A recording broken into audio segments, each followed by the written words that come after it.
आज एक बहुत बढ़िया आर्टिकल आया न्यूज़पेपर के अंदर जो साबरीमाला टेम्पल एंट्री केस से रिलेटेड है। अब एक केस तो हम बाद में डिस्कस करेंगे। It is regarding women entry in the temple in Kerala, that is Sabarimala.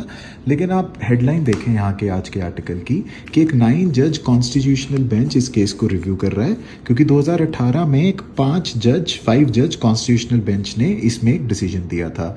अब क्वेश्चन आ रहा है कि एक कॉन्स्टिट्यूशनल बेंच क्या होता है। देखो, ऐसे न्यूज़पेपर आपके कॉन्सेप्ट्स को रिवाइज करा देता है।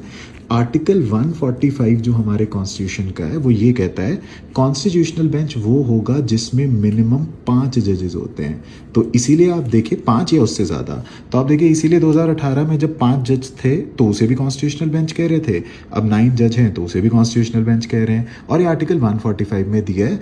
और देखो, जितने भी सुप्रीम कोर्ट में बेंचेस होते हैं कि 5 जज, 10 जज, 11 जज, 13 जज जो भी बनेंगे वो चीफ जस्टिस ऑफ इंडिया बनाता है आर्टिकल 145 के अंदर। इसलिए उसे master of roster and controller of roster भी बोला जाता है।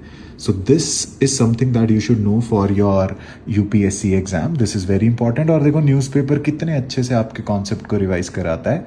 कैन यू टेल मी कि अब तक लार्जेस्ट बेंच कितने का बना है, कितने जजेस का लार्जेस्ट बेंच बना है और कौन से केस के अंदर? Thank you, all the best.